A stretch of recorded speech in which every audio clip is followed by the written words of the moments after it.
Hello everyone, my name is Hunter Gunslinger. Hope you guys are having a beautiful day. So I'm a little stuffy right now because I had food and my stomach is about to explode. I had Chipotle, so I had to make this video in time because I feel like I'm going to fall asleep.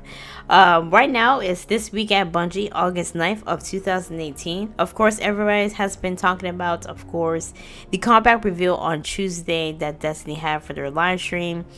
And of course, everybody was just like, oh, this is going to be really interesting. You know, you got 3 weapon slots that are going to be changing. Now you can have like 3 shotguns and 3 weapon slots. So yes, you can have 3 shotguns, 3, 3 of whatever.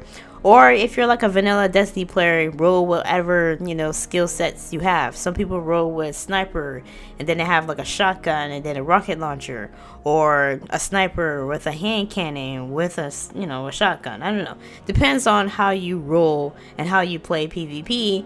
And that was kind of like what was killing PvP for Destiny 2, like the whole weapon slots and the random rolls not doing this. Everything's pretty much the same, and it was kind of boring for PvP.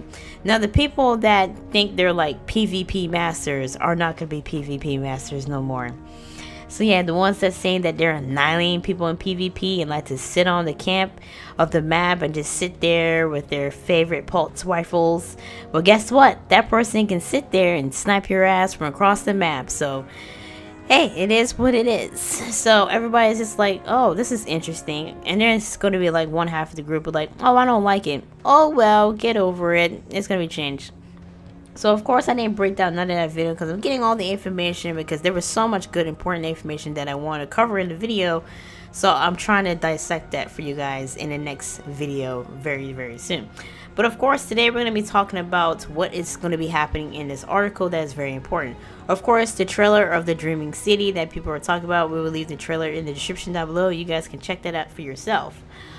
They said that here are legendary weapons that were moved to kinetic. So here is the list of legendary weapons that are going to go to the kinetic slots. So write it down, pause the video, go to your section of whatever character you have and see which legendary weapons are going to go to kinetic, and see if you feel like that's comfortable for you to do that. So it is what it is. And then of course, how to become legend in year 2. A lot of people's like, how can I rank up? What are the activities we can do to rank ourselves up? I'm a solo player, hate playing by myself. And yes, I do sometimes hate playing by myself 99% of the time, but I always find some ways to join with my clans to do activities. Like tonight I would do some activities with my clans if they need help with missions or something like that. So I would do that for tonight. And then of course, this said weapons tuning and systems aren't the only things that are changing in Forsaken.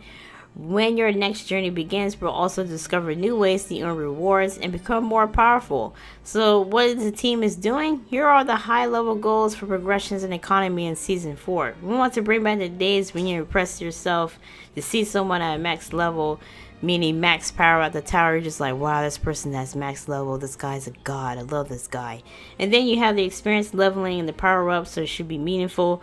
Players should have a sense of discovering when they're earning rewards from different activities. So when you go in a Dreaming City, you got an exotic shotgun, you be like, yes, mommy, I got it. I spent like 30 hours trying to jump from this map to this map to this corner of this map, defeat this taking creature looking thing, and then jump back to over there to kiss Petra, and then jump back over here to, sleep with Morosov and tape it and send it to her brother to get this exotic weapon. So you should be very meaningful of getting that reward. And then players can accomplish something difficult. The reward should be special and unique, like you bang Morosov and she give you her brother's sword or something like that. I don't know. Not all the sources of power in the week should be apparent in the directors. Now they are changing the directors of the menus, as you can see in the next slide. Now they're going to be talking about the acquisition of power. You guys can read that for yourself. I want to read the more important things. That means the milestones, as you see on your screen right now. The milestone traits has been revamped in Forsaken. You will not specify show the most important, not repeatable quests for every player in Destiny 2. The campaign quests are good for example of this. So if you want to do the campaign quests, you can just see that. You don't have to see the full tray, what you need to complete. Everything is going to go into a designated area. Like, for example, Flashpoint. It's going to give you a little icon that the Flashpoint is going to be here. Or weekly challenges in here. Or this milestone in here. So they're going to give you destination for that specific activity you can do. The campaign quests are a good example for this. The campaign quests can stay in the tray slot, but everything else that get jumbly and confused, you're trying to read through the the tray of that milestone tray. You're trying to figure out, okay, what do I need to complete? Not anymore. Many milestones for year 1 has been converted to activity challenges. They will continue to grant powerful rewards, but will no longer be displayed in the milestone tray. When you access the director, you will see the activity challenges in the tooltip of the associated activity. As you will see on the next slide, as you can see in the quick play one, you will see the challenges there. It says weekly, complete Crucible matches, and then complete 5 matches to get that powerful gear, and so forth and so forth. So all those rest of activities are going to be like that. The milestone tray is going to be more sorted for the campaign quests, and that should be a little bit, easier for the person's eye. I had 4 eyes and I still couldn't understand my milestone tray. Activities, they're going to be changing the activities as far as the strikes and the nightfalls. August 28th through September 4th, the modifiers and other activities won't be available, so they'll be unavailable between August 28th and going up to September. Everything else is going to be kind of like coming into September 4th.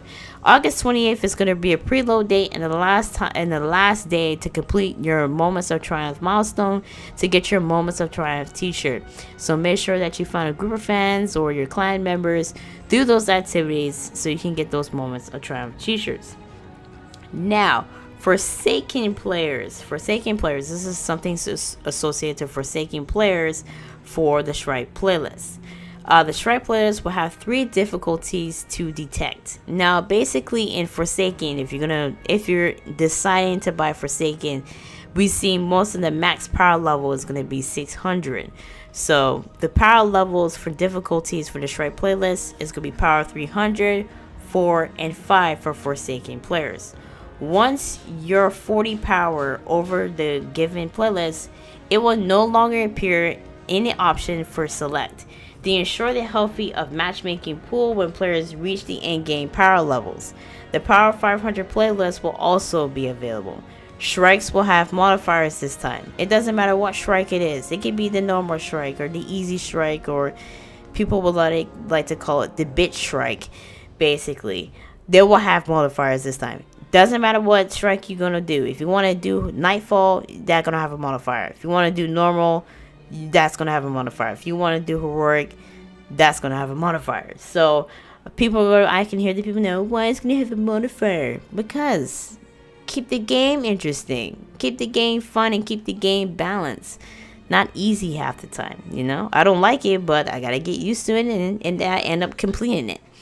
Legacy players, meaning legacy players like that didn't bought Forsaken, I guess. The Strike playlist matches the legacy players that is currently available in year 1. The recommended power will be 200, and unfortunately, it will have modifiers too. Between August 28th and September 4th, modifiers will be unavailable for all Strike playlists.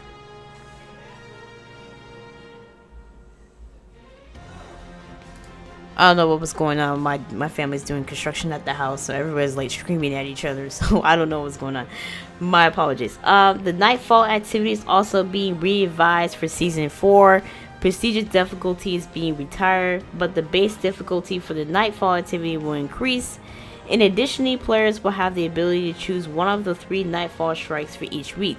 If there is a specific Nightfall unique rewards that given players to hunt for, that will reduce the time to have to wait for that strike to feature again. Thank you. We will have 3 options. Players may only select the strike for which they own and appropriate expansions. Legacy players will still be able to modifiers to veto their challenge cards. Scores will not be available for legacy players in the 270 power Nightfall. I always wonder why they just can't have like 3 different nightfall strikes for that Pacific weapon and just get that Pacific weapon instead of have to wait till like the next 2 to 3 weeks to get that Pacific reward. Thank you, Bungie. I love you guys. Meditations are being retired. I don't know why they put that in the game anyways. And it's going to replace back to the vanilla Destiny days. The heroic story playlist. New campaign missions will feature at 500 power, while old campaign missions will set to power level relatively to their release, to ensure legacy players can still enjoy the story activities at their moment of time if they like to enjoy that. Ikora Ray's Vanguard Research Reputation tokens will no longer be used as the current currency after August 28th. They will be removed from the players' inventories.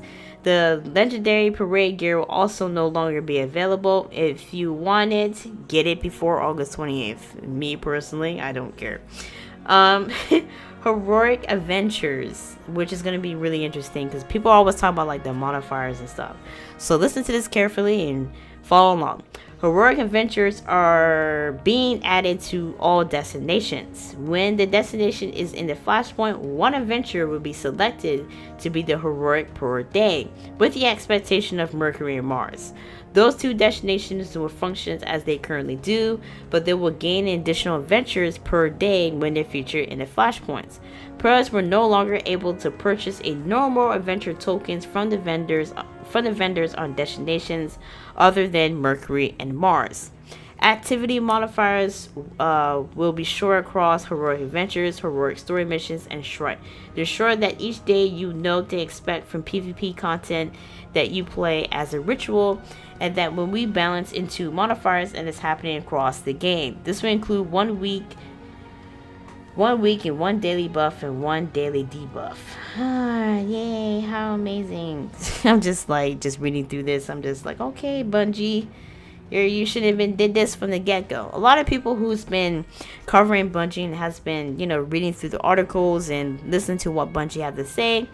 A lot of vanilla Destiny players and year 5 players were just saying to ourselves in this video, why you guys just did this from the get-go? Why you have to wait so long to bring all these different activities, to upgrade this, to do this, to make your game perfect? You guys should already did this from the get-go. I think Destiny would still be playable throughout the months of last year and going into this year. They just improvised these activities from the get-go. I feel like Bungie is like money hungry at the same time, but at the same time they're with Activision, so Activision tends to be money hungry, and they just do things to like basically get more money in the future. I guess, I don't know, I guess they're funding for Destiny 3. I don't know, like the things that they're doing, you're just wondering to yourself, why you guys did this from the get-go? All these great little ideas you had this from the beginning, technically speaking. Economy updates. We're going to be talking about the economy updates in a later video, but if you want to read through the Destiny Bungie's article, I will leave it in the description down below. I just want to read the more important stuff along with the gunsmith. I want to break down that video, what the gunsmith needs to be doing, what needs to be happening. They did discuss that in the article. Like I said, the article will be in the description down below. Most importantly, Loris Saladin is going to be back. His final appearance for Season 3.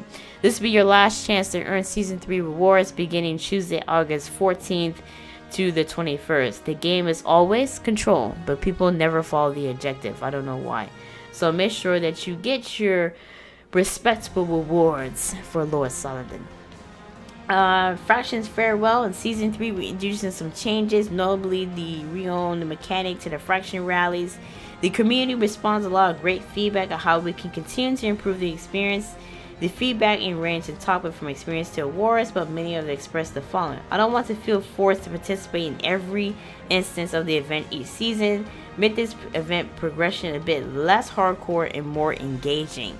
So that is some of the things that people were talking about, which is kind of true. Like, I want to just get through the Fraction rallies and get it over with and call it a day. And of course, our beautiful microtransactions going to have some changes in the future. As you can see on your screen, the little ghost has like a little thing on his head. And you're thinking to yourself, more money for Bungie. Yay, more microtransactions. We're going to be talking about that later. I don't want to discuss it right now. Of course, she's gonna have like bounties. Ooh, bounties. How nice. We're gonna be breaking down a lot of this stuff. Of course, they had the more labs. The last experience for Crucible labs went well, and blah blah blah blah blah. Anyways, if you guys want to read through this article, be in the description down below for you guys. So make sure you guys check that out. I'm looking forward for Destiny 2 Forsaken. I will be pre-ordering the game next week or so. Yeah, next week. I gotta pay some bills first, but next week I will definitely get the Forsaken DLC for PS4 and PC. Yeah, I'm getting both editions. Don't judge me. Don't judge me. Just keep it quiet. I know how to save, y'all. I know how to save and pay my bills on time. I know how to do that. Don't judge me. Anyways, in the meantime, hope you guys have a beautiful day. If you did enjoy this video, you beautiful bastards can hit that thumbs up button like everybody was saying in their videos, you beautiful bastards. I won't call you guys beautiful bastards, but my little hunters, hit that thumbs up button if you did enjoy this video. If you didn't, just hit the dislike button. I don't care. In the meantime, I will catch you guys in the next post. Oh my, I can't talk right now.